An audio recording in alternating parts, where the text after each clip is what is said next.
For this evening, Monday, September the 12th, and I will call us to order and ask that we be led in a moment of prayer by Commissioner Jenny Holland. I'd be glad to. Okay, let us pray. Lord, we humbly come before you and ask that you guide us in our decisions today, that they will be in the best interest of every citizen. Continue to be with our military personnel, men and women, protecting our freedoms here and abroad, and just grant them safety and that they might be brought home to us. In your name, amen. Amen. We have a special group of young men with us this evening, and I'm going to ask them to come forward and lead us in the Pledge of Allegiance. Will the gentleman from 119 come forward right up here, guys?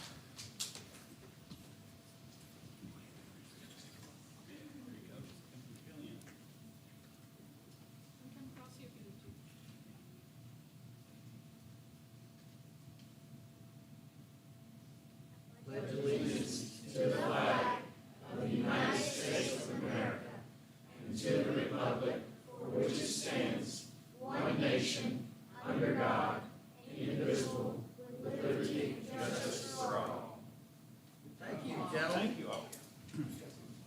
Got it.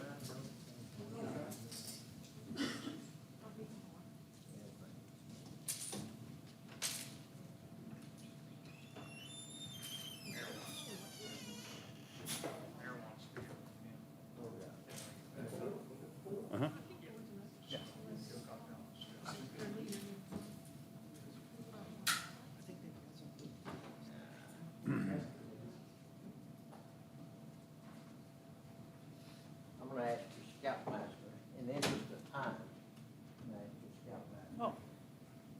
Oh, fantastic. Oh, great. Say thank you. Thank you. Thank you. Appreciate it.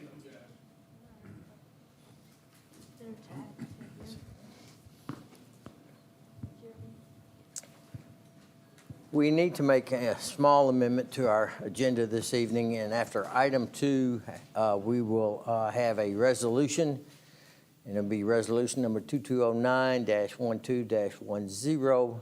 This will be with regard to our solid waste coordinator, Angie. There you are. Before that, it's an opportunity to hear the public. This is the public's opportunity to take 3 minutes at the podium for any subject that is on tonight's agenda. Later on, there'll be the same opportunity for things that are not on tonight's agenda. So are there any takers for on tonight's agenda? Going once, going twice. Moving right along. This evening, we have a very special young lady.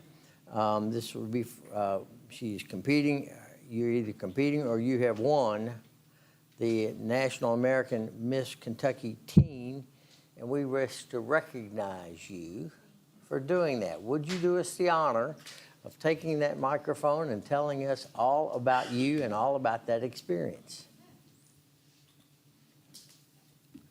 Hello, everybody. My name is Vanessa Ramos, and I was just recently crowned National American Miss Kentucky Teen 2022. So thank you. So just a little bit about me. I'm 17 years old. I'm actually about to turn 18 next week. I attend Boyle County High School. I am a senior there. And next fall, I will be attending the #1 performing arts school in America. It is titled the American Musical Dramatic Academy, and I will be attending 2 years in New York and 2 in LA after I'm finished with that. So I will be pursuing my dream in dance. And a little bit more about this title, I will be attending nationals during Thanksgiving break in Orlando, Florida, and I will be competing against everyone else in the country, and hopefully I can bring the title back to Kentucky once again as a national winner. In 2017, I was actually already the national winner in the preteen division, so I'm hoping to be able to bring it back as the teen winner. So I thank you all for letting me come here again today. It's been an honor, and thank you. I notice you have an entourage. Would you like to introduce them, please? That's my father right there. This is my mom and my little brother, Jaden. And I have 6 more other siblings, but they're all around and way older, so they couldn't make it today, but yes. Thank you. Yeah. We should, yeah, all right, let's do that. Yeah, well, want to go down front? Yeah, Jay, you just want to get a picture.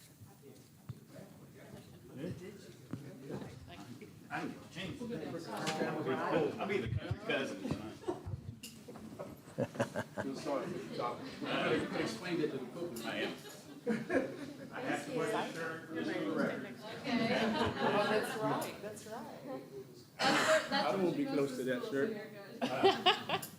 Yeah, sorry, Cottle, you gotta wear the shirt.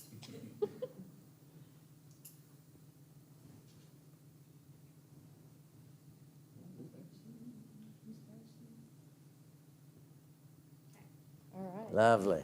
All right. Thank you. Congratulations. Thank you so much. All right. Thank you, all. thank you, good luck. Thank you. Yeah. Thank you. You'll do well. How you doing, man? No, thank you. All right, young man. You hang in there. Don't you let her get all the glory.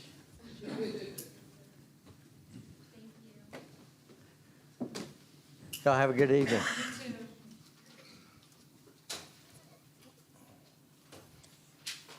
Now, Kendall, you get to follow that.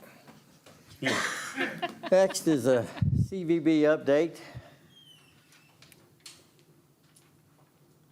Good It better evening. be good, Kendall, because I'm not sure I can beat that. following that but, act, it better be good. It is always nice to have some good news to report, and I do have some good news. You may have seen this in the Advocate Messenger already. I sent a press release out about it. But a couple weeks back, the Kentucky Department of Tourism released their 2021 tourism impact numbers, and shows that Kentucky, along with Boyle County, has pretty much rebounded pretty much last year from the downturn during 2020 during the pandemic.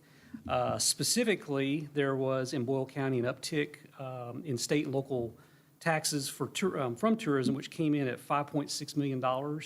And that was actually up from 2019 when it was $5.09 million. And that increase was a result of an increase in overall tourism spending, which was $71.93 million in 2021 compared to $67,000.42 million in 2019.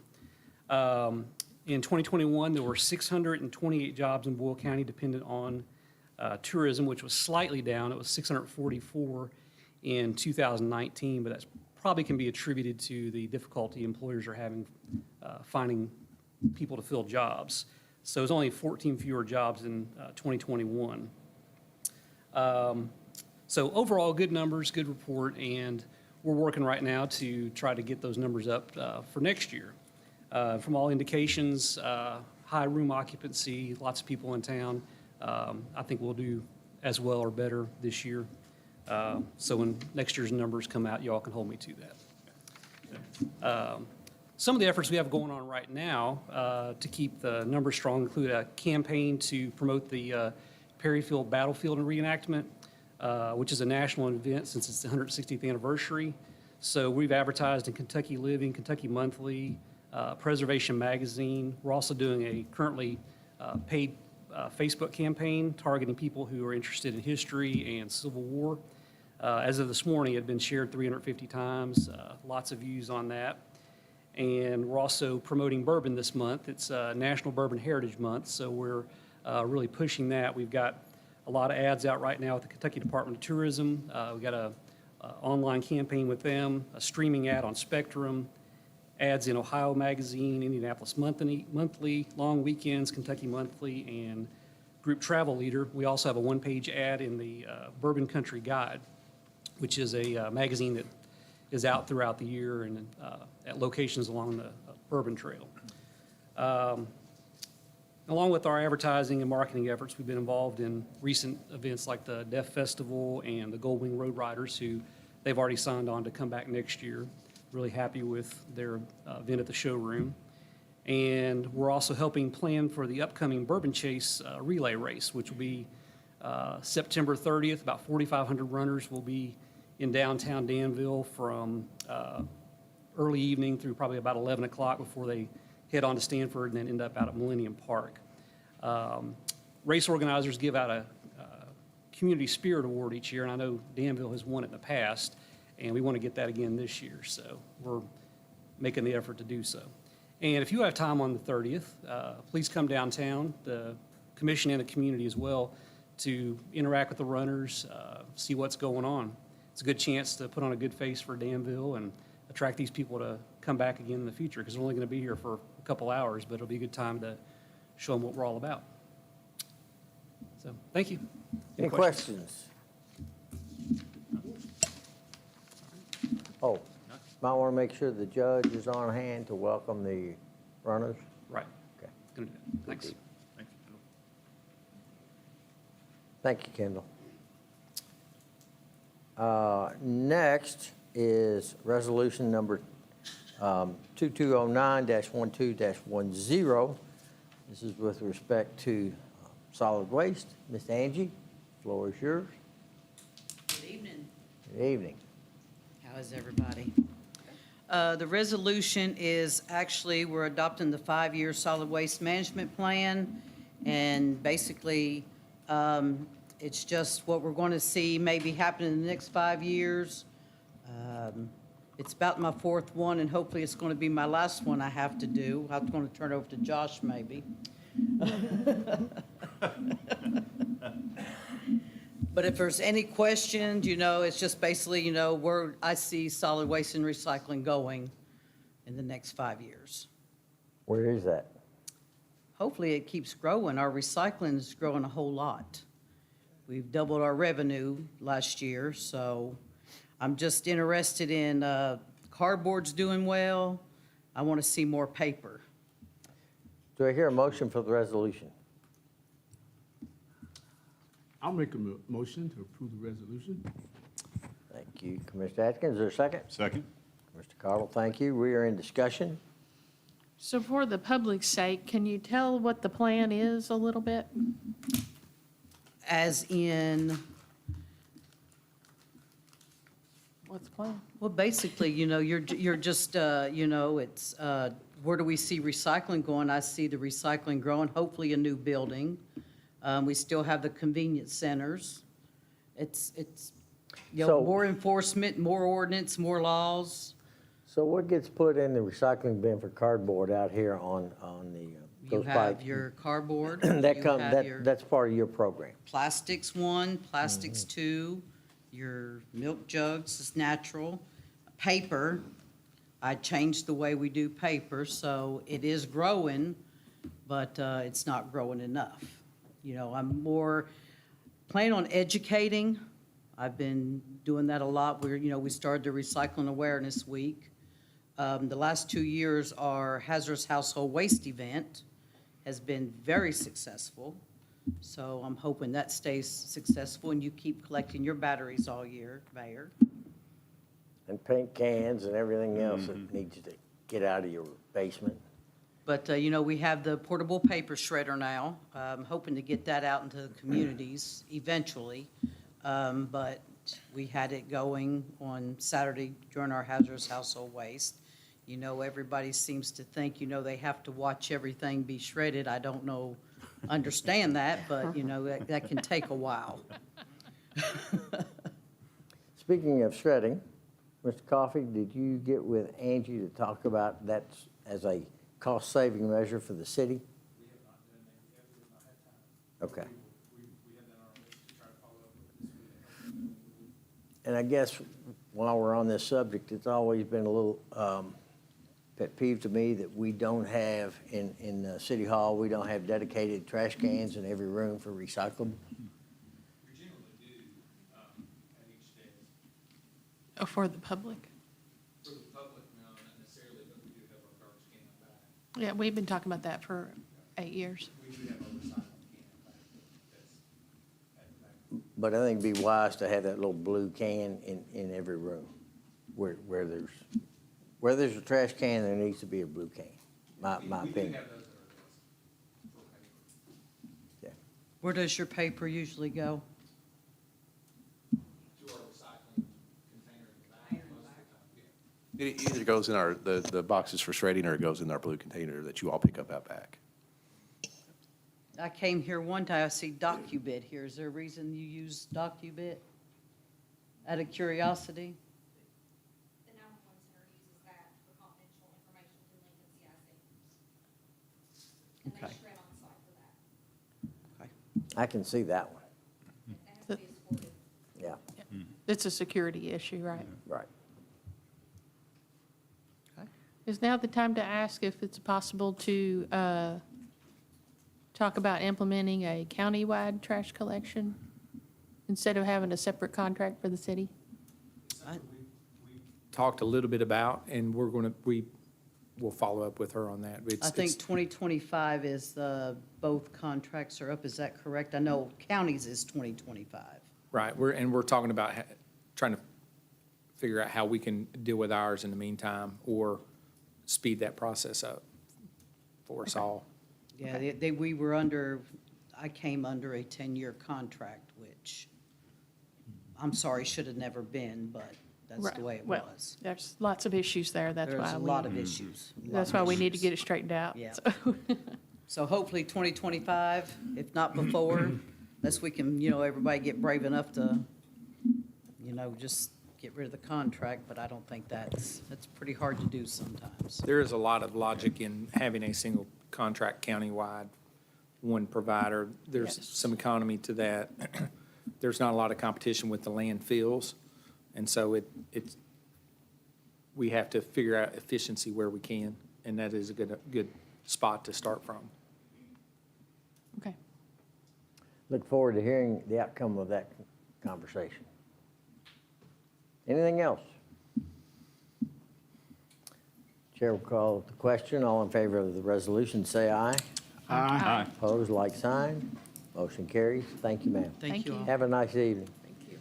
Item 3 is the approval of the minutes of the previous meeting, and that meeting date was August I had it up here.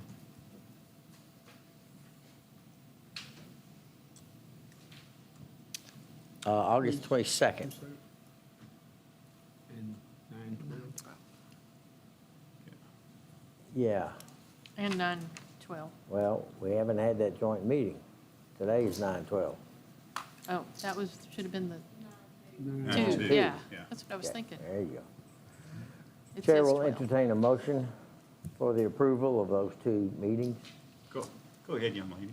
Well, I'll move to approve the meetings of 8:22 and 9/2, the minutes. Thank you, Commissioner Hollins. Is there a second? Second. Mr. Cottle, thank you, sir. Any discussion? Seeing none, Chair, call the question. All in favor of the motion, say aye. Aye. Opposed, like sign. Motion carries. We have second reading of ordinance number 1999. This is with respect to our comp and class plan amendment. Madam Clerk, would you read that, please? This is the second reading of ordinance number 1999, and ordinance amending CDO 2-96 pertaining to the classification plan, compensation plan, and policies and procedures for city personnel. Do I hear a motion for the second reading? I'll move for approval. Go ahead. We have Your age before beauty, you go. Commissioner Atkins, thank you for your opening motion. Commissioner Second. Cottle, second, thank you. We are in discussion if there is any. Seeing none, Chair, you have comments, sir? I was going to call for the question. Question's been called by Commissioner Atkins. Roll call, please. Commissioner Cottle? Yes. Commissioner Terry? Yes. Mayor Paris? Yes. Commissioner Holland? Yes. Commissioner Atkins? Yes, ma'am. Item 5 is the first reading of ordinance number 2000. This is with respect to a zone change on East Main Street. Again, Madam Clerk, you want to read that, please? This is the first reading of ordinance number 2000, an ordinance changing the zone from RM2 two-family residential to RM3 multifamily residential for approximately 10.691 acres, more or less, of real property located on the end of East Main Street in the city of Danville, Kentucky. Do you hear a motion for the first reading of ordinance number 2000?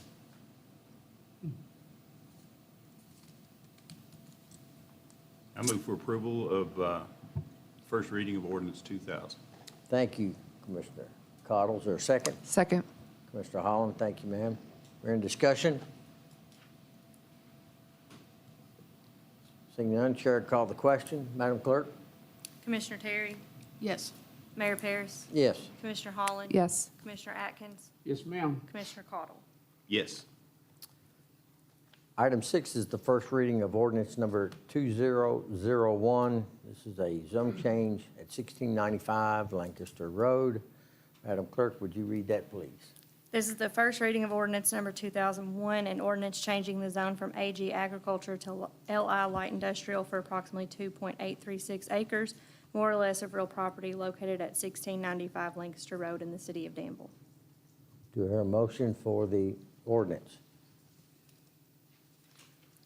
Move for approval of the first reading of ordinance 2001. Second. Thank you, Commissioner Cottle. Commissioner Holland, thank you. Discussion?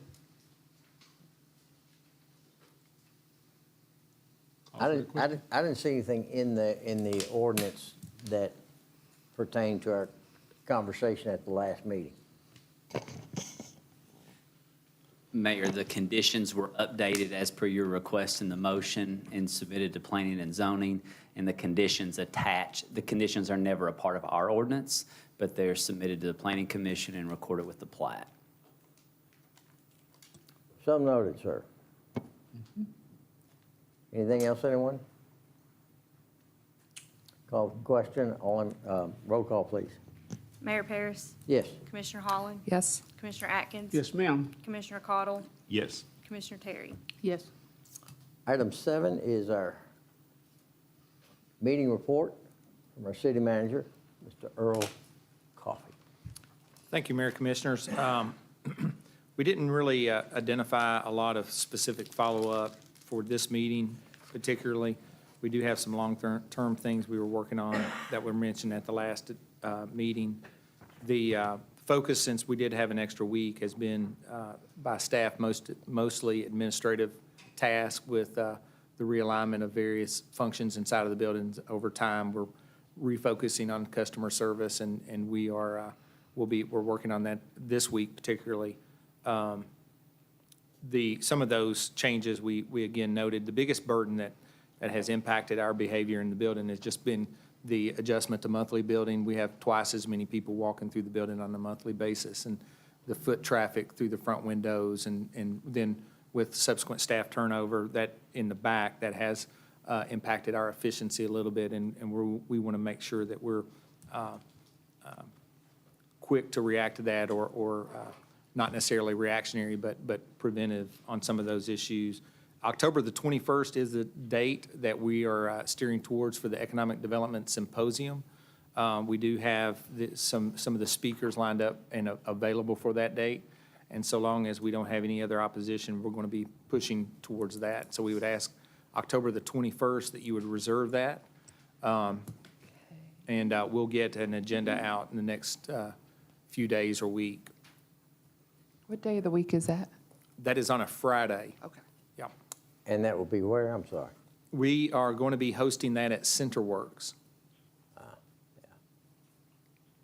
Is that gonna, do you have a time yet?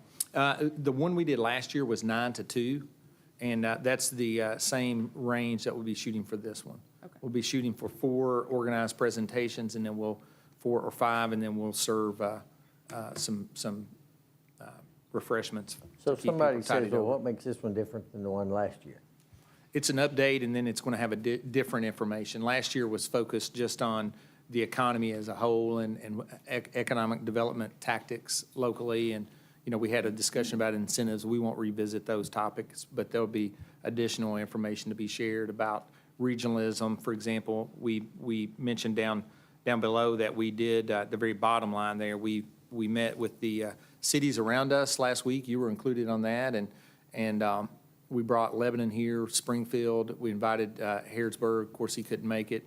But we did have Stanford here. We invited Lancaster and others. And we had a very healthy meeting. We had folks from Rockcastle County here in an effort to just talk about how we can work together as cities in our region, affecting our footprint, realizing that we're outside of the footprint of Lexington's concern, of others around us. For example, Bowling Green, Louisville.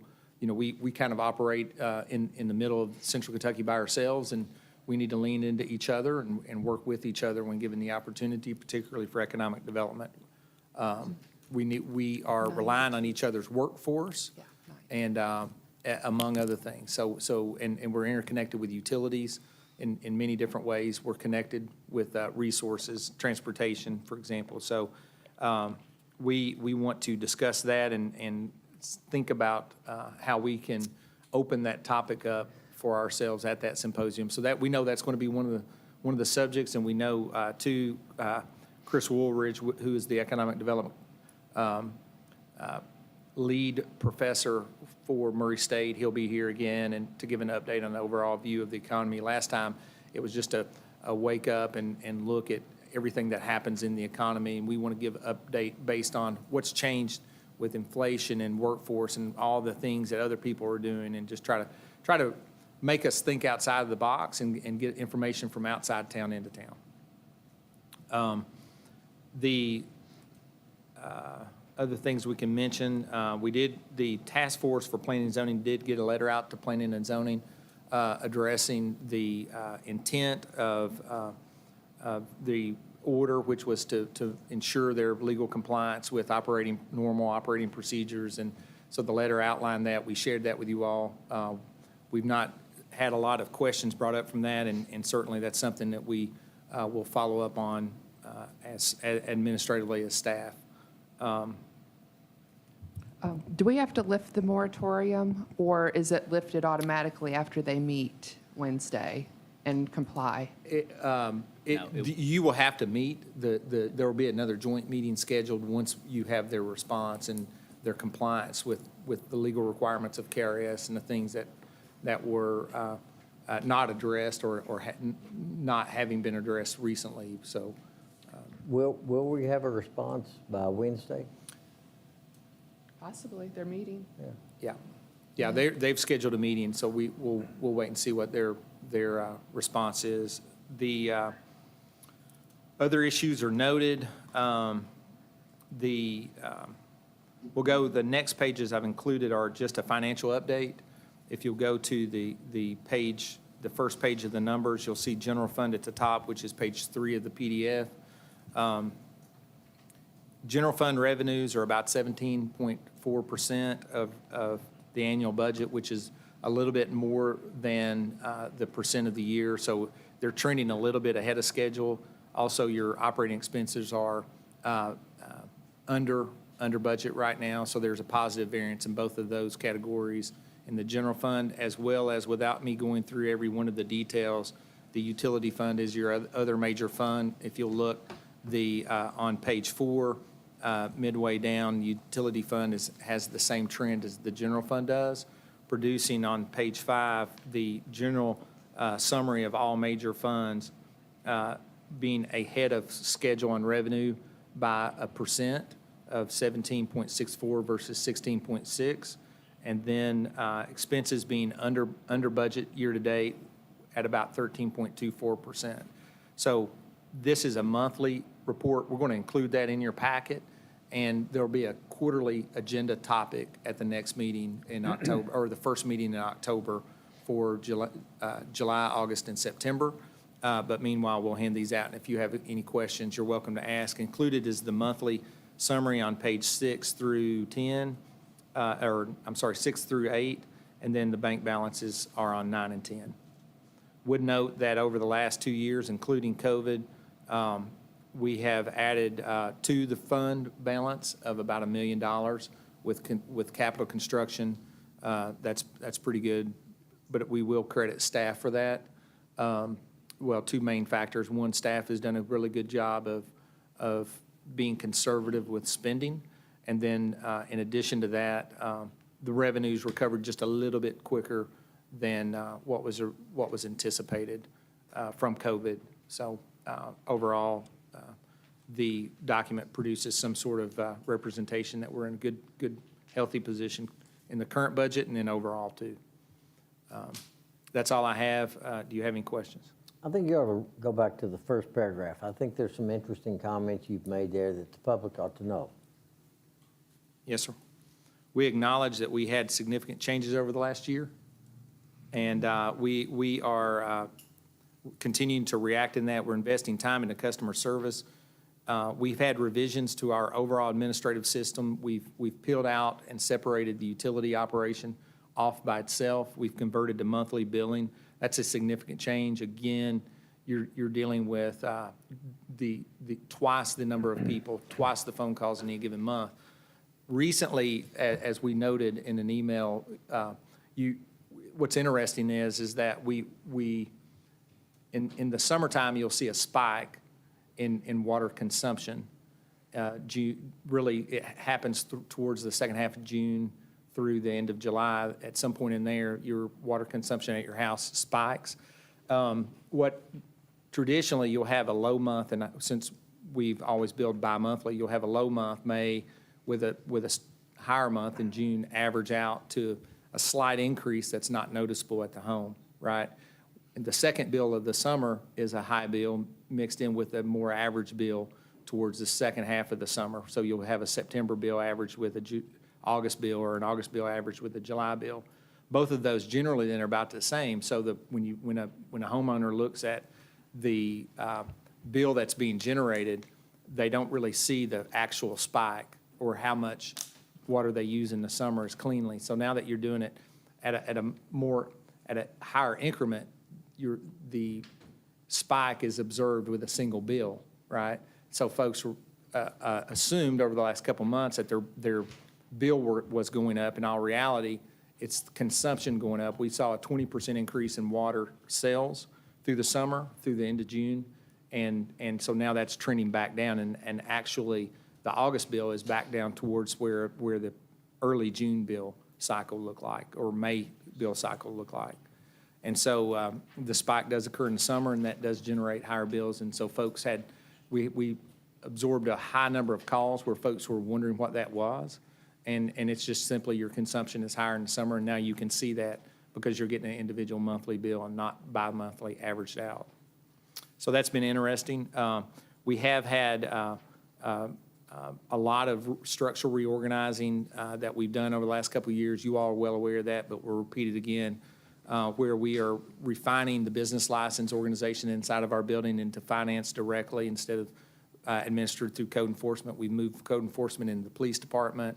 We've taken parking into the police department. Staff has done a good job with migrating those. The staff turnover is not necessarily happening in some of those roles, but those responsibilities are migrating, and there is a learning curve to that. And what my suggestion is in that opening paragraph is that we need to invest time as managers to make sure that we are answering the calls and we are getting those assigned to the correct people. And traditionally, there was a couple of roles in the back when I was doing a single job back there as city engineer, we had the utility and the city engineering inside of one phone number. And so it was easy to catch all and send those to that number. And so generally speaking, if you ended up there, you got a positive, some sort of distribution of that call to some department because it was a single point. Now those are going in 3 different directions, really, or 2. And so we need to make sure that those 3 points of entry for those calls get the proper response that we would like, which is a high responsive customer service level. And so we're thinking about all those things, and we're trying to work our way through them. Any questions for the city manager? And I'd suggest, like, once we get the community liaison, to do a really good marketing campaign about the app. Yes. Because it's just so helpful, and it'd be helpful for the That is a citizens. person that we hope to use in many different ways. And we have high hopes for that position, aiding in customer service and aiding in communication, certainly. Ms. Thompson, we can tell you've been busy, and we thank you. Can you talk a little bit about the manhole cover work? That was interesting. Josh, you want to talk about that, or Marshall? You all both worked it. Yeah, we can. I think, Marshall, you've been out with it when they've been working. We've rented a piece of machinery that allows us to cut around our manholes that are low in our roadways, which is probably the number one thing I hear about, and I'm so happy that we're actually being able to fix them now. So they've been over on Graybrook practicing. We tried to stay off a main road just to get a few under our belt. before we moved onto Lexington Avenue, which will be hopefully later this week. We start on Lexington Avenue. We've rented the machine for the month. We're trying to do 20 manholes while we have it. And if we were going to see how this worked. If it worked really well, we were going to look into purchasing. So I'll probably be coming back later to ask you all to purchase this piece of equipment because it's going really well. I don't know, Marshall, if you want. That's what I was Yeah, gonna ask and about. our test protocol has gone really well. It's really efficient. So if you could set that machine on top of a manhole, within about 3 minutes, it has that core drilled out and pulls the whole assembly out. So it's better for your manpower. It's safer for your guys in the street, right? As opposed to them having to be out there jackhammering around this manhole, obstructing traffic even further. There's a risk of injury, so on and so forth. So it's a lot more efficient, a lot more safe for our folks. Now, he did mention, raising some manholes on Lexington Avenue. That will be some traffic impacts that we will obviously discuss in the near future openly on social media and on the internet and through phone calls with the public too. So there'll be some traffic challenges there, but we'll work through it. We're doing it as quick as we can. I would say that when I looked at it, we shared the video to you all. From my observation, the machine functioned exactly like the video indicated, and that's rare. Usually there's problems and you're trying to figure something out, but it worked, appeared to work exactly the way intended. And so what happens is, rather than being there cleaning the hole out for a couple hours, by the time you get it ready to pour, it's just a few minutes, which it's potentially a game changer. It really is, and it converts the manhole adjustment process into a situation where you can work a couple days a month and be caught up versus we had a long history. Just for the audience, we had contractors that we had used over the course of time.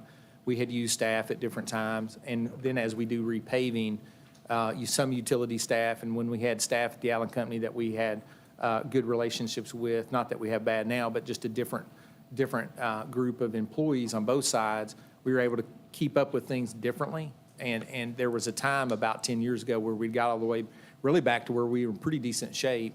But now it does with retirements in the industry locally, and also ourselves, it seems that we are going to admit that that's a struggle to keep up with those. And this machine, hopefully, you get some efficiency with equipment, and equipment can be much cheaper than manpower sometimes. And so I kudos to the staff that identified the equipment and is willing to take a risk on trying it. And the guys in the field are doing a great job with being open-minded about how to use it. And so it works real well. We're excited about it.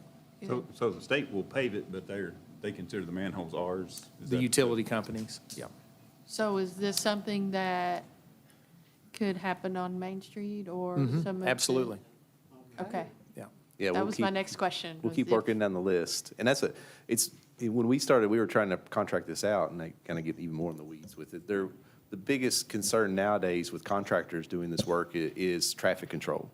We would get a price where half of their price was traffic control, just because the flagging that's required and the liability that they take on, especially on state roads, is pretty high. So us being able to do this in-house is going to be a huge savings just from that end. We train our guys who work zone safety so they know all the requirements that they need to do. So it's really been, I think it's going to work out really well.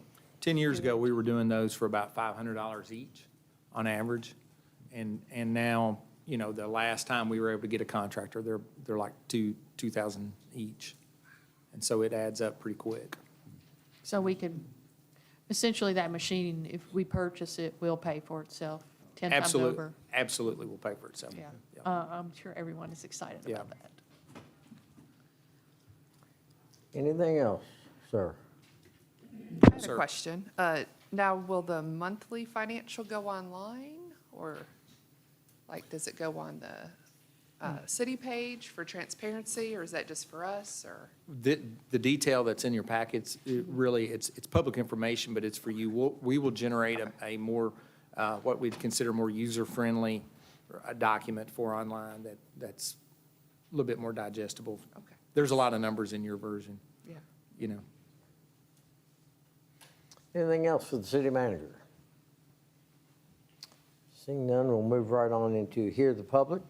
It's the public's opportunity to take 3 minutes at the microphone on any subject that either has been on tonight's agenda or anything else that's not on tonight's agenda? Going once, going twice. Moving right along. Commissioner comments. All right, I'll start off, get this out of the way. Stand up Once so everyone again, can see. Commissioner Terry and I have this running bet every year on the Danville Bowl game. And how long have you been here? 45 years, 8 years? 8. So I think you had to wear one twice. Yeah, I was thinking we were 6 and 2. Yeah. That's all I want to hear about that. And the good news is you won't have to do that with me anymore. I won't be here. So we'll have to find somebody else to do that. Well, What's well, that? It's about 3 or 4 straight to it. Yeah. Yeah. Yeah, several straight. Yes. We don't need to hear from the peanut gallery, so everybody just. Anything else, sir?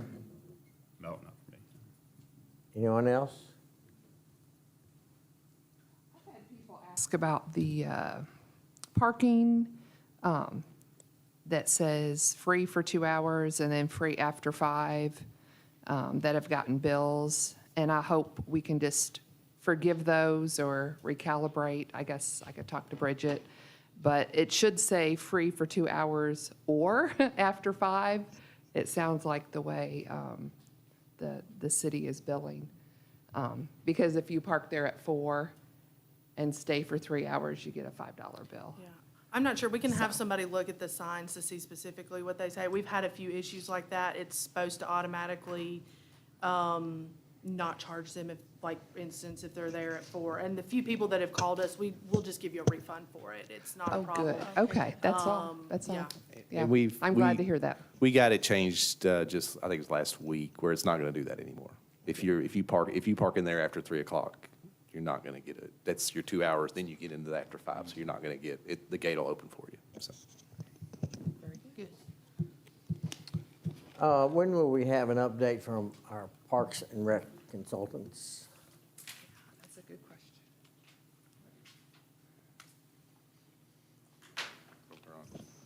We can have them here in 2 weeks, if you all want to. We can do another update. I think so. And I had mentioned to you, I know we're moving on with the tennis courts out there. I think I mentioned to you, Josh, about 3 months ago, that the tennis coach at the Danville Country Club, now deceased, was telling me they put on a special coating that you do not have, that doesn't crack. You don't come back and redo it so often. Okay, so I'll bring it up. Anything else? Jage? No, I'm saving my time. Okay.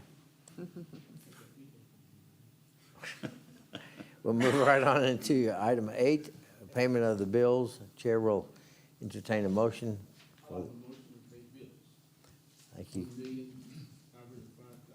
$1,505,819.67 as presented. Thank you, Commissioner Atkins. Is there a second? Second. Second, Commissioner Terry. Any discussion? Yeah, for Mr. Atkins' sake, could you go through all the bills and what they were for? Just kidding. Line by line. Line by line. Since his meatloaf's waiting. We need a special call meeting for that. I got you.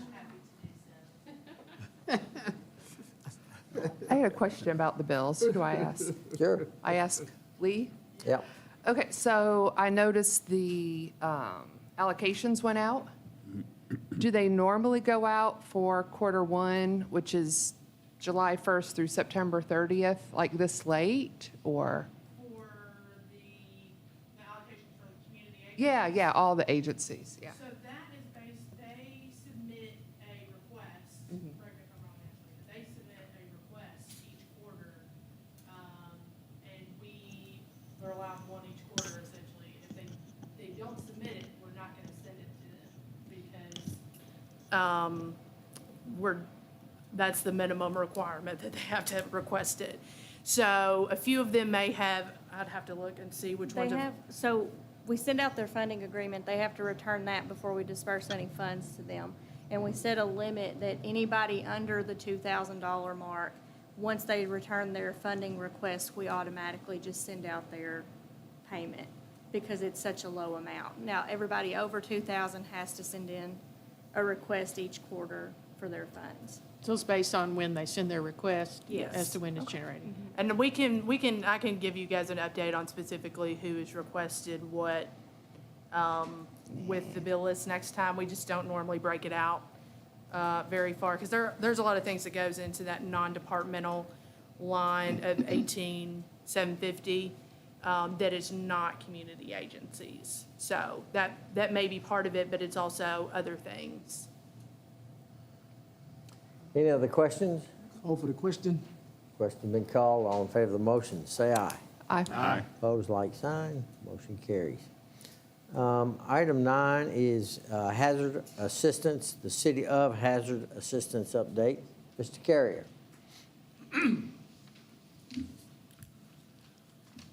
Thank you, Mayor and Commissioners. Wanted to just kind of give you all a brief summary of some of the activities that's been going on in the Hazard area and also in Hyman, Kentucky, which is a little bit east of Hazard, but we'll talk about that in just a second. We were asked by Earl Coffey, our city manager, to reach out to folks in the Hazard area and see what we can do to try to help supplement some of their needs. As a lot of folks may be aware, I guess July the 28th had a major flooding in the Hazard and Eastern Kentucky area, left a lot of people without homes, a lot of people without utilities, running water, sewage, and so on and so forth. So we wanted to see what we could do to help facilitate some of that discussion. Just want to kind of give you a brief understanding, too, of where Hazard is for those that are not aware. You got Hazard down here, you got us over here. So you're about 2 hours, a little over 2 hours, coming down the I-75 corridor and across Hal Rogers Parkway to get to Hazard. And then Hyman is directly to the east, like I said, about another 25 or 30 minutes to the east. And this is just a more localized map. As you can see, here's Hazard. You know, they have a lot of the same amenities that we do here in Danville. I mean, they got super Walmarts, they got shops and strip malls, a lot of restaurants, but it's all kind of sporadically spread out. It's not consolidated into one general area. As you can imagine, as the topography denotes, a lot of mountainous regions as you go east of the 75 corridor. So initially, our goal was to make contact with folks down there, your water treatment plant superintendents, your wastewater treatment plant superintendents, and reach out to them just to let them know that we're in town with the city manager as well. Just want to make initial contact and figure out who's doing what down there so we have points of contact moving forward. Then we want to quickly assess the situation with those folks, meet with them out in the field, look at their current assets inventory. You know, how many pump stations do you have? How many water tanks do you have? How many folks do you have that work in water and sewer? What's your local workforce availability? How many folks do you have on hand that we could work with to help facilitate some of the discussions and look at ways to remedy some of your situations? Then also we felt like our job too was to look at regional supplementation, which essentially boils down to look at the folks east of the 75 corridor that could help with pumping some of their facilities out and doing it under a contractual basis through FEMA. So Where is their system? well, I've actually got a map of it here coming up, Okay. but their wastewater plant sits down in this area right here, and their water plant sits back in here. So just to kind of put it into perspective, you know, also, for example, here in Danville, you know, we serve about 11,000 customers from a water customer standpoint. We've got about nine water tanks around town. In Hazard, they serve about 9,700, so a little bit less than we do, but they have 31 water tanks. So the reason being is, you know, you're trying to get water to the other side of the mountain, you have to pump some of that water in series, and you have additional tanks on the other side of the mountain. So, and that same mentality works the same, you know, with sewer. You know, here in the city of Danville and Boyle County, we serve about 7,000 customers for sanitary sewer with 13 sanitary sewer pump stations. There, they serve only about 2,900 or so households or connections, and they have 26 pump stations. So that kind of, you know, I just wanted to bring that into perspective of comparing it to our system versus what they have there in Eastern Kentucky. It's certainly a challenge. You know, every pump station and every tank is a challenge and an asset that has to be maintained. Their system too, Marshall, their system spreads from the center point of their system probably 25 to 35 miles in both directions, Yeah. up the valley and down the valley. And it's just and one leg towards the northeast. And ours is it's just different. Yeah. Yeah. And it's kind of like what Earl said. I mean, this is the water system map for Hazard, and this is the sanitary sewer map. So it's kind of like he said. It starts in this general region and spreads to the north. As you can tell, it kind of fingers out along a lot of the as the creek runs, so to speak. You know, at the toe of the slopes of a lot of your mountains is where your system tends to run, whether it be water or sewer.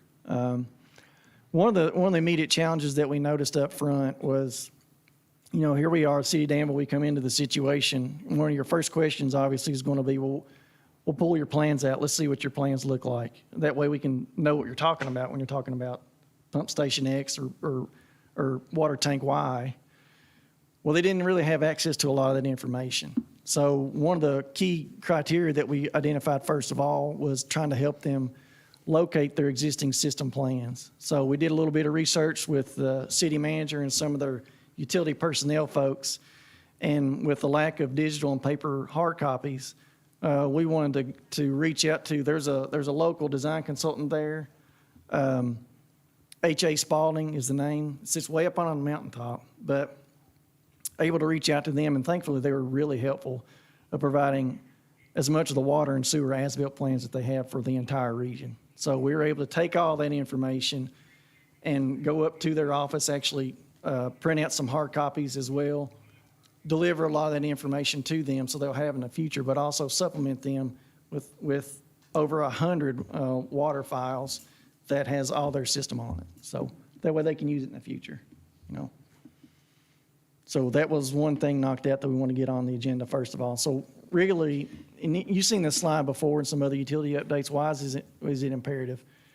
You've seen it when I've talked about all the different criteria from a regulatory standpoint here in Danville that we're faced with, and from a water, you know, sewer over here, water over here, and this is just the tip of the iceberg for both. Well, they're shouldered with the same burden as we are, right? So the goal is to get them back into regulatory compliance as quickly as we can, or at least help them supplement that in the future. This is a picture of their water treatment plant. As you can tell, this water should not be this cloudy. A lot of this is just dirt and sand and mud that has settled in their sailing basins, and it shouldn't be here. So the key issue is, and I've got another picture I can show you here in just a little bit.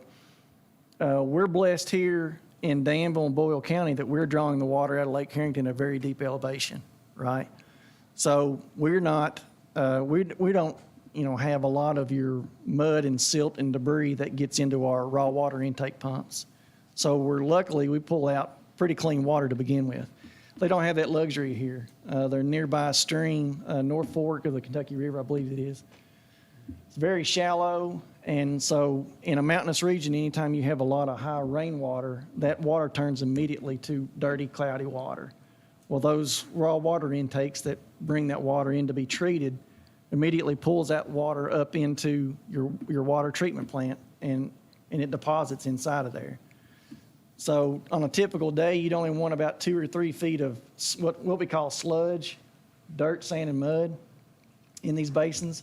There was 10 feet of it in here, right? So that was another issue, you know, how to help them supplement getting rid of a lot of that dirty water, because now instead of 13 feet of water, you've only got about 3 feet left over that you can actually treat and provide to the public efficiently without your costs going out the roof, right? So it helps you with your regulatory issues. I mentioned only having 3 feet of capacity issues. It's an old system, so a lot of their valves were either frozen, closed, or open, so that's an issue too. And then work with them in looking at future items that may come up and help supplement a lot of that through standard operating procedures that we provided to them too. They also have a lot of their system on a SCADA, much like what we do, so we were able to take our SCADA technician down there, James McClure, and he was able to help them walk through some of the issues that they have with their SCADA system, help them get a lot of that back up and running. We also took Todd Conger down there with us. He's our electrician here, and he was able to help them on some of their pump stations. And then we also took Andy Tompkins, who was critical in getting this information right here put together for Hazard, which is, Andy Tompkins is our water treatment plant superintendent. He's been in the business for a long time, but he was able to help pull a lot of this information together. And this is just what this boils down to is a standard operating procedure for their water treatment plant. Helping them understand the valves that they have in their system, how to operate it and get a lot of that sludge out that it can be removed, and based on regulatory standards and in a sanitary condition, get it out of there, get it into their presses, get it dewatered, and get it taken to the nearby landfill. Yeah, let's stop right there for just a second. So when we went down there, what we tried to initially assess is just what they needed help with, right? And it seemed, as time passed, administratively, the process of recovering administratively is what they're going to struggle with as much as anything. How do they, because, they had become adept over time with being used to operating and then operating whenever you don't have all the resources you're accustomed to having.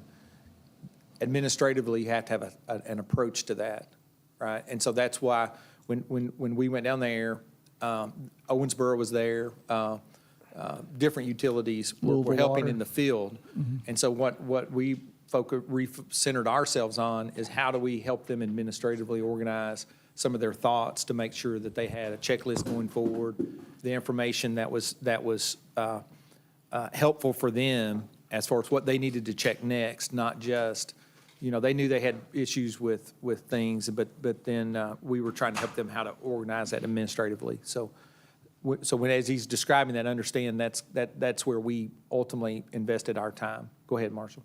You had a lot of folks from Louisville Water, Owensboro, that were out there doing a lot of the heavy lifting of installation of new infrastructure for them. So we'd kind of reset once we got there and got a feel for what was already going on. It's like Earl said, we kind of switched gears into more of a administrative assistance role. So it worked out pretty good. This is what I was talking about too. This is the raw water intake. You can see it's not very deep at all, right? So your entire stream isn't very deep. So obviously anytime you have any flooding issues, this water turns into a murky mess that gets pulled up into their water treatment plant. So that was the generation of this SOP to help them in the future accommodate some of those same issues. And this is just an example of some of the digital plans that we provided to them from the actual design company, H.A. Spalding, too. So it's essentially just a schematic of showing the valving of the system and the raw water intake and just the general layout. Sanitary sewer was, again, kind of a different animal. Like I said, they had multiple pump stations. When we first got there, we identified with them at least 6 or 7 pump stations that were complete failures at the time, which is a big deal, right? So that sanitary sewer has to go somewhere. If it can't be collected into a pump station, lots of times it'll just end up overflowing and getting out in your stream, which ends up possibly into your overland water system. Could eventually cause issues from a regulatory standpoint, but cause some serious health issues for the public. So that was one of the critical concerns too, was identifying those on a map with them.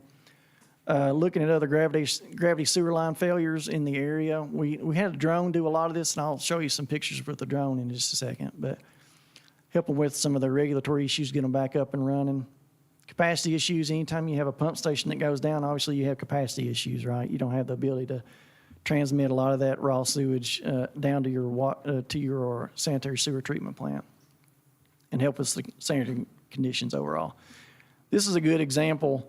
As you can see, this is one of the pump stations in the hazard area. You can see just how high that water line was, right?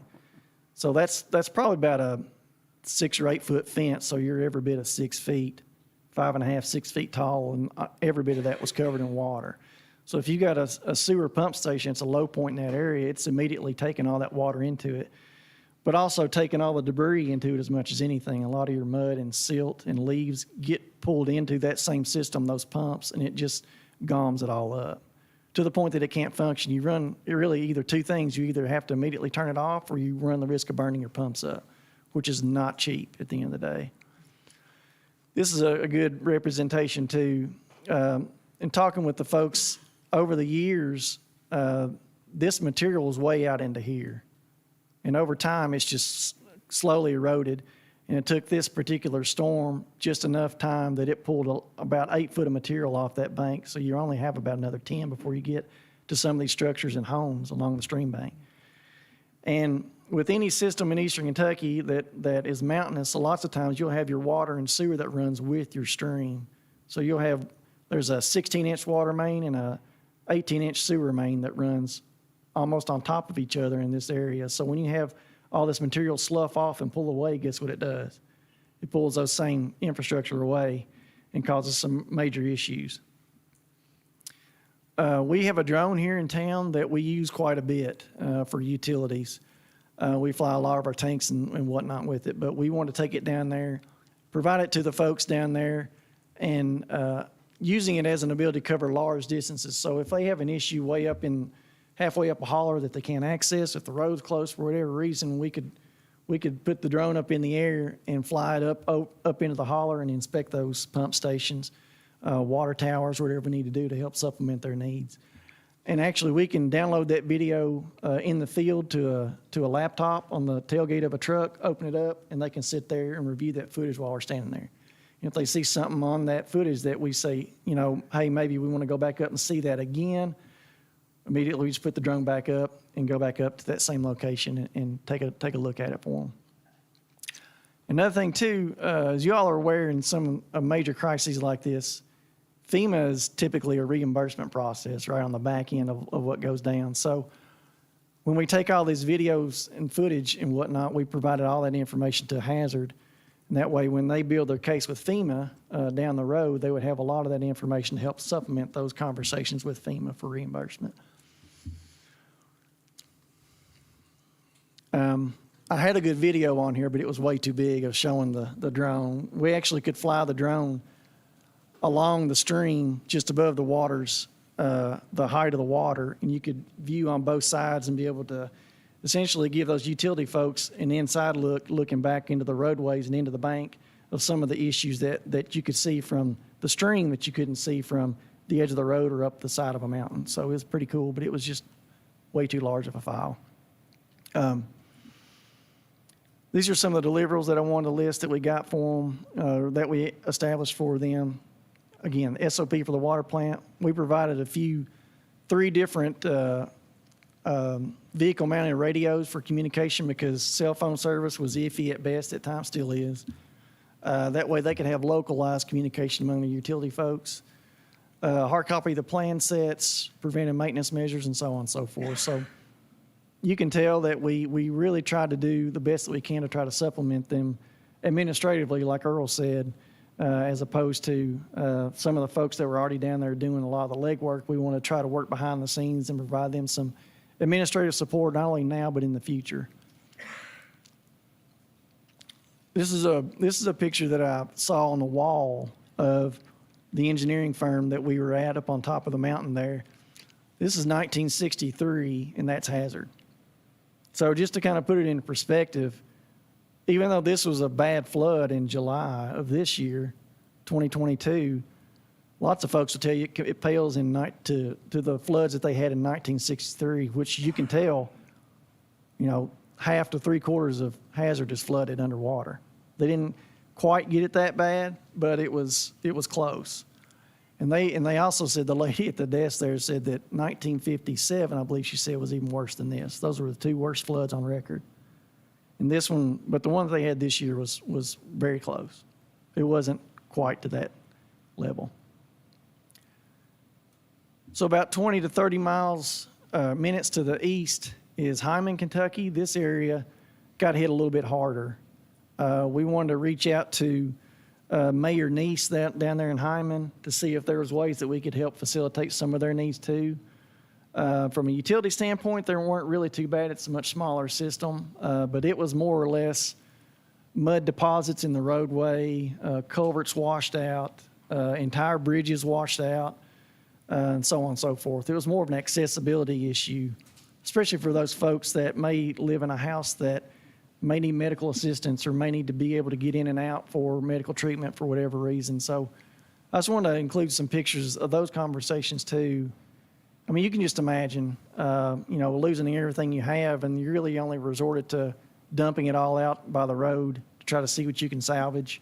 This apparently used to be a trailer right in here, and that's what's left of it. I mean, you can imagine water that is, I believe I was told in this area was about 5 to 6 feet deep across, all the way across. So you're talking about a tremendous amount of water. Hyman Elementary, this is probably a 4-foot fence. That leaves and debris level sits about a foot below. So into the school, they had 2 to 3 feet of water throughout their school. And I had some more pictures, but I couldn't include it here, but they had 6 inches to 8 inches of mud running out the back of the school that they had to push out with a dozer. I mean, it was just a complete mess. I don't know if you can see it real well, but that's a fire truck. They had water that got up out of the banks, and it actually washed an old fire truck and lodged it underneath one of the bridges there. You can see a lot of the vegetation that was pushed down with some of the flood waters. This area is a little bit higher than this one, so the water got up out of the banks on that side. This is downtown Hyman. I was told that the water got up somewhere in this area all the way through downtown, elevation-wise. So any business along Main Street was pretty much done for. A lot of their windows ended up being destroyed and busted out with debris floating down literally floating down the street. And this kind of gives you an idea of just the power of water when it gets backed up and has a lot of debris. This is upstream, this is downstream. So you had all that water and rocks and trees, trailer debris, anything you can think of, old washers and dryers that are flooding over the road. It essentially can destroy your road as well. So all this damage is from a couple of days of flooding down there. And that's asphalt, by the way. So here's some more pictures of some of the buildings that were destroyed in Hyman. I wanted to show this picture right here. This is actually a picture that I pulled from the hazard area, but I wanted to make sure I showed it. This is a bottomland really close to their wastewater treatment plant in that area. And I'm sorry, it's actually in Hyman, close to their wastewater treatment plant. So everybody's been to a ball game, right? So this fence right here is about 4 feet tall. Well, everybody knows probably in this room, this fence right here is about 15 to 20 feet tall. Well, you can see that debris line way up here, right? So across a lowland area near their sewer plant that was probably better part of a quarter mile wide, it had 10 to 12 feet of water. So obviously any houses or homes or businesses in that area were done for. So I thought it was a pretty good visible representation of that, because a lot of people either have kids that play ball or used to play ball back in the day, and it kind of gives you an idea of just the depth of water that we're talking about. It's way over top of the dugouts. So it's a lot of water. And that's my last slide. I just wanted to show some of the slides in the Hyman area. So it's kind of put it in perspective for you guys. Any questions or comments? Appreciate y'all going down there and helping. Yeah, and I'm sure they appreciated it. And as well. we still are going to be in contact with them. We're going to follow back up with a lot of those SOPs for the water plant and the sewer system, just to make sure that they fully understand what we're talking about, their valving. And then we've identified some pump manufacturers that they still need to, on their end, still need to do some contact with as far as getting some of their pumps up and running too. But we can help supplement a lot of those conversations. So we just want to reach out to them, let them know that we were able to help them. Thank you, sir. Next item is resolution number 2022-09-12-01. This is a change order with Montgomery Brothers Continuing Carrier. Thank you, Mr. Mayor. This is an agenda item in relation to a change order number 5 for the Montgomery Brothers work going on out there at the Tuggle Road tank. We're starting to see daylight as far as the delays in some of our mechanical items. You've heard me talk about that. over time, whether it's this project or the wastewater treatment plant. We were waiting on the master controls cabinet. We have that in now. So now that we do have that, there's still a little bit of legwork to do in pulling wire and getting a lot of that up and running, and then getting the tank demoed, the existing tank on the east side of Parable demoed. So we wanted to build a little bit of that into the contract, simply because it was under nobody's control based on the delivery of some of those items. So at no cost, adding 41 days to the contract. It'll put us to the end of October. Do we hear a motion for the resolution? Second. Ms. Evans, thank you. Terry, any discussion? None, Chair call the question. All in favor of the resolution, say aye. Aye. Those like sign, motion carries. Item 11 is resolution number 2022-09-12-02. This is a design HDR continuous run. Thank you, Mr. Mayor. This is an agenda item regarding request to provide design services to HDR Engineering. And these design services are related to a package wastewater treatment plant facility that we wanted to kind of be innovative in provision to the public, maybe in the future, as it relates to economic development from a possible future distillery standpoint, right? So at the end of the day, if you have anybody that's interested in, say, building a distillery in the city of Danville or in Boyle County, there's issues with that when it comes to the effluent that is a process of the distillery, right? So we want to be protective of our facilities here, because a lot of that effluent from a distillery is very hazardous to even your wastewater treatment plant, very high BOD content, which means if a lot of that stuff from a distillery gets all the way into our wastewater treatment facility, it could wipe it out in a day. That's a big deal. There's a lot of organics going on in there, and a lot of chemical stabilization that we have to have in order to facilitate a wastewater treatment plant. So this is just a way for the city of Danville to frame ourselves in the future from an economic development standpoint, to have more conversations in the future with folks that may be interested in looking to relocate here to the city of Danville or Boyle County for any type of distillery development possibly. It puts you in a position of being proactive. Yeah. So rather than a distillery wanting to locate here and then you identifying the problems with it, you can look at it from the perspective of that we have those pre-answered. Yeah. Otherwise, a distillery may have to do all the pre-treatment themselves, which is additional cost. So we can be more proactive in inviting to have those conversations to come in possibly. Do we hear a motion for the resolution? Move to approve. Mr. Kyle, second by Chris Hackett. Any further discussion? Seeing none, Like you weren't here. say aye. Aye. Opposed, like sign. Motion carries. All yes, there's none. Item 12 is resolution number 2022-09-12-03. This is a lease agreement with Kenny Rogers Child Care. Mr. Morgan. Yes, I think I'm going to turn this one over to our city attorney. Thank you. Mayor and Commissioners, tonight, we just wanted to give you an update on the framework of the agreement that has been discussed, and a draft is ready for circulation with Boyle County Schools, but not necessarily for adoption by either body at this point, as final details may need to be negotiated. However, the basic terms of the agreement are this. We've decided that a lease agreement would be most appropriate for the space that the school district would like to occupy at the old Jenny Rogers building. And it's going to be approximately 6 classrooms, or precisely 6 classrooms, rather. And if there's more space needed later, they would have priority to that space subject to availability. And we're not going to have any type of proration of utilities or common area maintenance, but simply a right to possess the property at a per student fee. So however many students are served will be multiplied by a multiple, and we're coming to a final figure.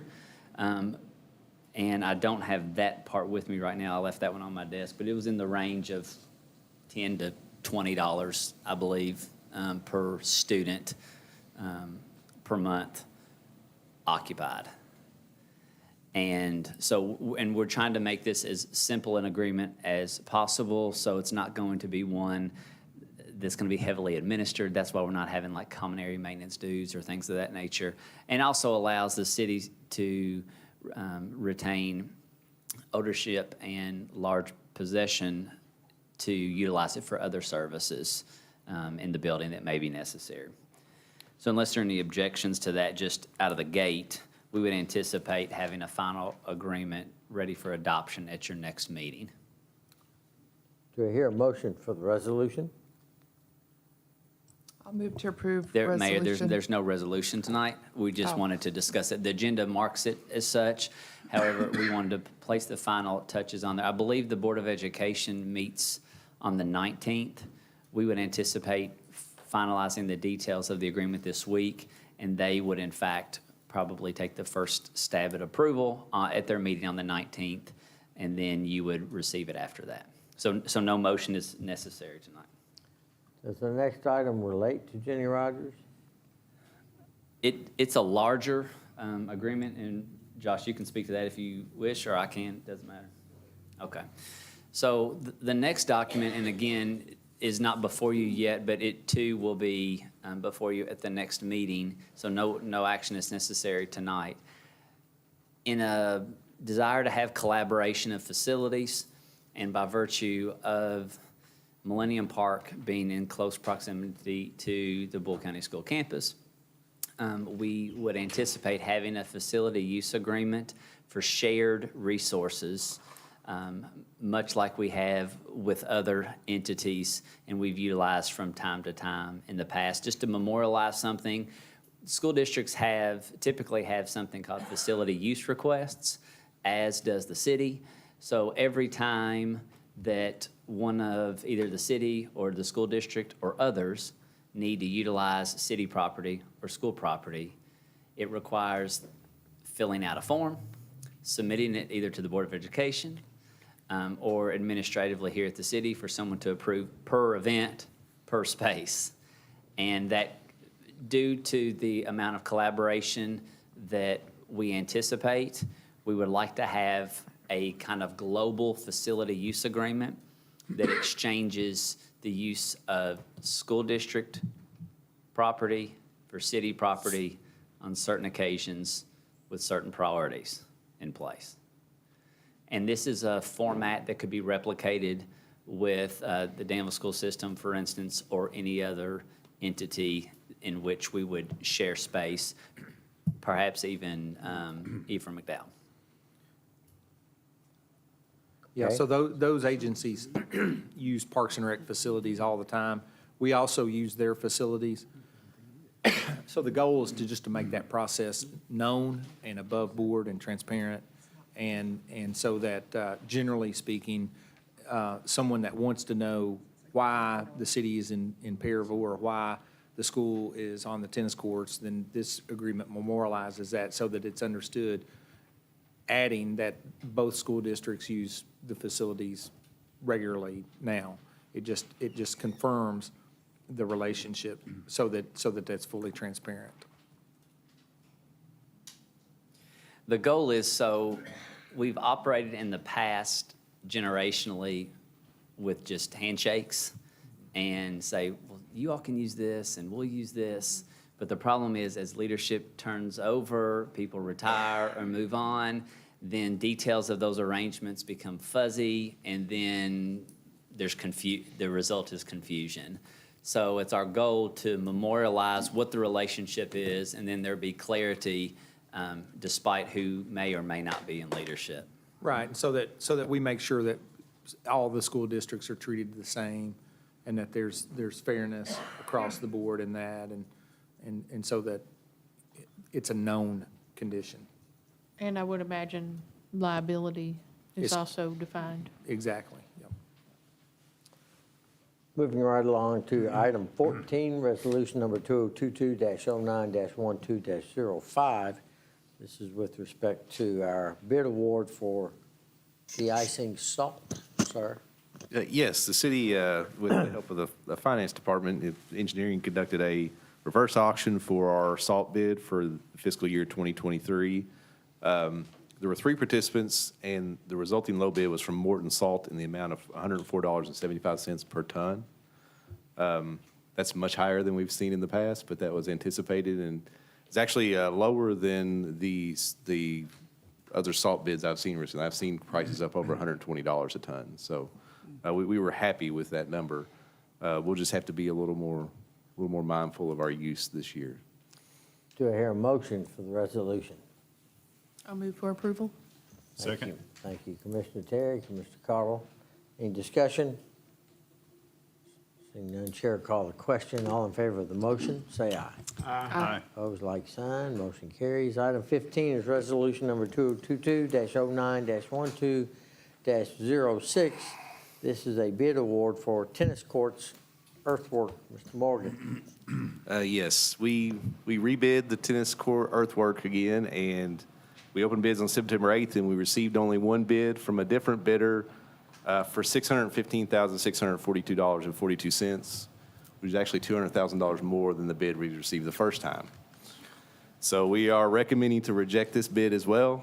And the plan was to put out the advertisement for bids for the remainder of the project this Saturday in the newspaper this weekend. So we're just going to pull the earthwork into that overall project bid. We were trying to get a couple-week head start on the earthwork, but looking at those numbers, we need to, we'll definitely save money by putting it in the overall project bid.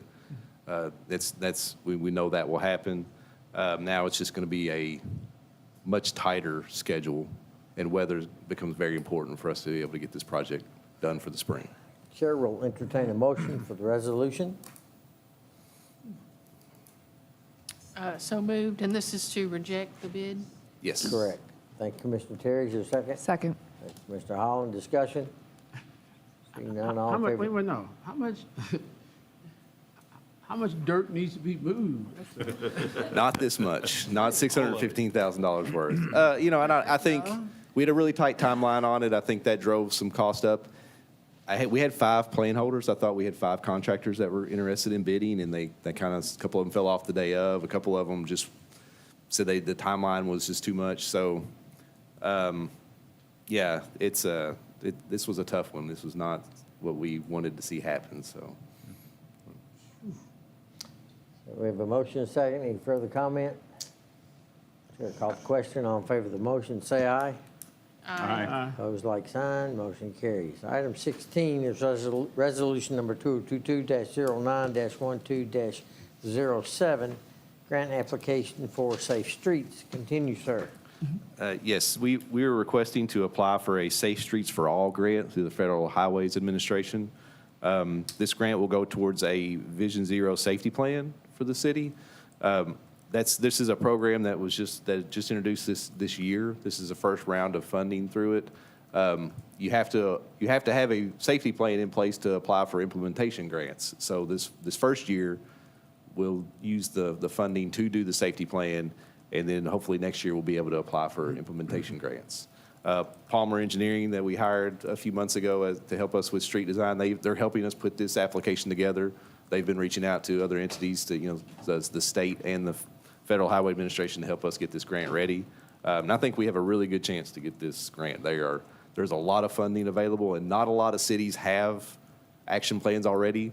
So this will put us kind of at the front of the pack with everybody else applying for safety plan grants as well. I think Lexington and Louisville are the only Kentucky cities with action plans in place. So I know there's several. I think there's a handful of other cities like us that are going to try to apply for a grant this year.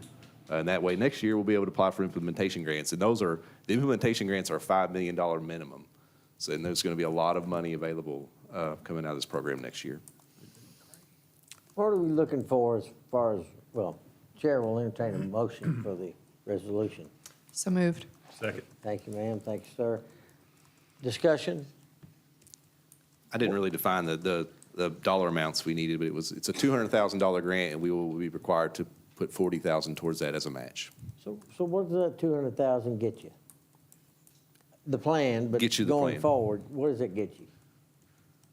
Well, the plan will enable us to apply for implementation grants next year. So what will come out of that plan will be a list of projects that we will prioritize that we want to do, or safety projects on our city streets. And then next year, we'll look at that list, pick the one we think is suited best for the grant application and submit. And that plan will enable us to submit, because that's what they'll look at. They'll To look at receive the federal highway funds in the way that they're describing, you have to have your plan developed with certain characteristics to it. You can't just say, well, Earl and Josh want to put a roundabout at X intersection. That doesn't mean anything to them. That has to be sustained by a third party, has to be sustained with some sort of engineering analysis on traffic counts, some sort of safety analysis, and some improvement to the safety rating for the intersection. And then you rank them based on those improvements. Now, they do want it system-wide, so they don't want to give a grant for an intersection at 3rd and Main. They want to give a grant for the whole city to peel out 20 projects or 30 projects within the footprint of your organization, right? And so the standard to apply for the $5 million is very high and requires third-party oversight and detailed analysis, which is what you're paying for, and it is expensive. There's a big data component to the safety plan that's required. Because what they'll do is, like Earl said, they'll try to look at, okay, you have it tries to be preventative instead of reactive. So it doesn't say, okay, you've had a lot of crashes at this intersection, that's the intersection we're going to work on. It's more about, you have crashes at this particular intersection that has these characteristics. So then we look at our system-wide at other intersections that have those characteristics, and we make improvements to them. So it's really data-driven, and it's trying to predict where we're going to have problems in the future. Because, especially for a city our size, we don't have a lot of, and it's talking, it's a Vision Zero. What Vision Zero means is that we create a roadway system that has 0 fatalities on it. So it's really looking at severe injury and fatality crashes is what it's looking at. So we have such a small sample size of that, it's hard to say, okay, if you have a fatality at one intersection, statistically, you're probably not going to have another one at that intersection. It's going to be another intersection that's like it. So what it says, it goes in and says, okay, this intersection that you had a fatality at had this characteristic. Now let's go fix that at all of your intersections. So that's kind of the goal of this safety plan. It's an extended statistical analysis of your roadways, which is what traffic is. So Traffic like the engineering is. intersection in front of Applebee's going out on the bypass. Right. It'll look at all those, it'll look at the entire bypass, because what you'll find is that all of our intersections that are bypass have the characteristics of something that, left-hand turn across 70-mile-an-hour traffic is a setup for a fatality. So it'll look at each of those and what are the and a lot of times they're looking at low-cost things. It's striping, it's signage, it's just how the roadway functions. So, some of the examples they gave us is like, okay, well, so it's only a $10,000 improvement to an intersection to put all-way stop signs at a 4-way intersection or something like that, or stop bars, paint stop bars. But if you do that on every 4-way stop you have in town, that's a significant project. So those are the kind of things they're looking at, is kind of system-wide improvements. And the state has indicated that it's a 20% match on the implementation grants as well. And the state has indicated that if we bring projects forward that are on their state routes, they will help with that match. Potentially, they provide the match. So the city would then not be out any funding for that implementation grant. So. So you're saying we're gonna get, if this is awarded, Make the motion. $240,000 for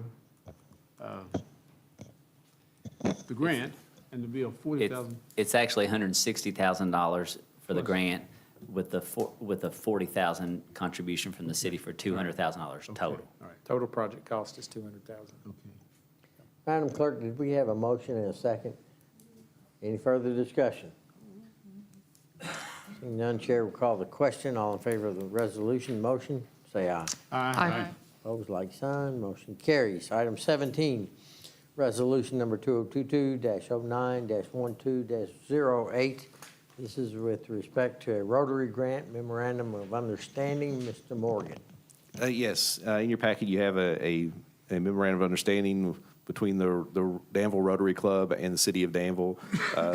They are applying for a grant to assist the city with the construction of a a shelter pavilion down at Michael Smith Park.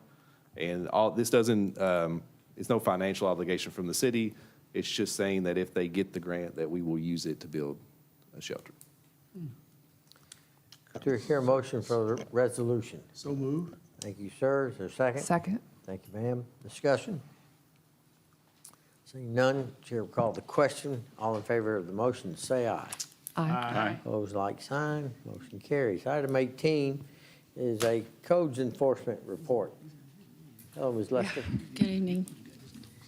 You have before you the report for the month of August. We had 199 inspections for August.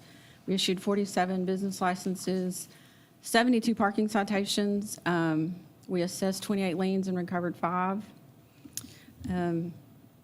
I issued a new alcohol license today for 234 East Walnut Street for, it's a microbrewery opening. It's going to be called Morley's Backyard, where Morley's Wheel Service used to be. So that'll be opening in the next couple weeks. In your packet, I gave you a copy of the advisory opinion I got from the Alcohol and Beverage Control regarding whether patrons can leave a licensed premise and consume alcoholic beverages in unlicensed premises. We have not allowed that, but that question came up at a conference I was at, so we discussed it, and they told me to put in for the opinion, so they agreed. If the EDC is activated and you leave an alcohol premises, you cannot go into an unlicensed premises with your drink. You have to stay outside in the common area. So some of you had some questions about that, so I just wanted to put that in the packet so that you are aware of it. Would you repeat that? That thing was muffling your sound.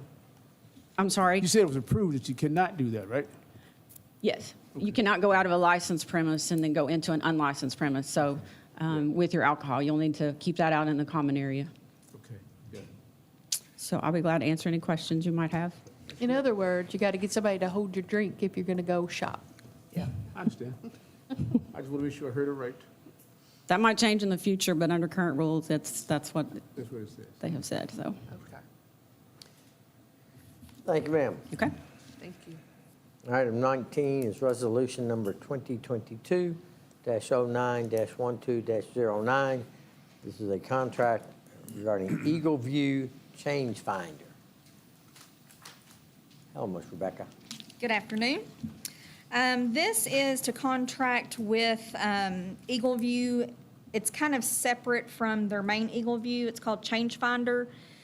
They do aerials every 2 to 3 years from the sky. And it's to outline buildings and any new structures to comply with Next Generation 911. The initial cost is a little over $12,000. However, every new time they fly, it will be like at a 40-cent parcel addition. It won't be that cost, this cost, say there's 100, it would be $400. Okay. Do you hear a motion for the resolution? So moved. Thank you, sir. Thank you, sir. Any discussion? Seeing none, Chair call the question. All in favor of the motion, say aye. Aye. Opposed, like sign. Thank you. Motion carries.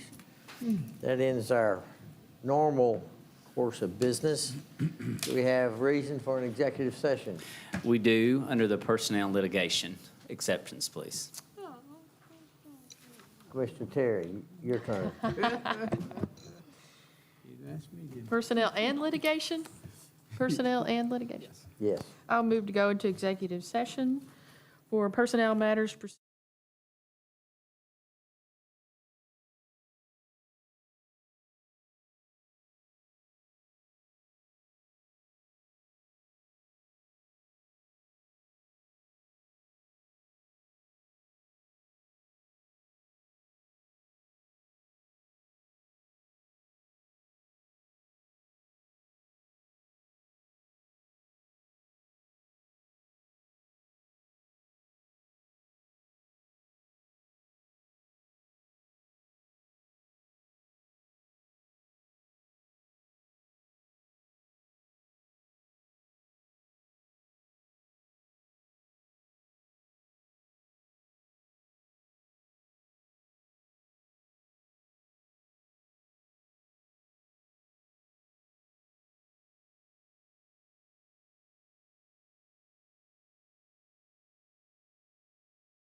in regular session. Mr. Coffey.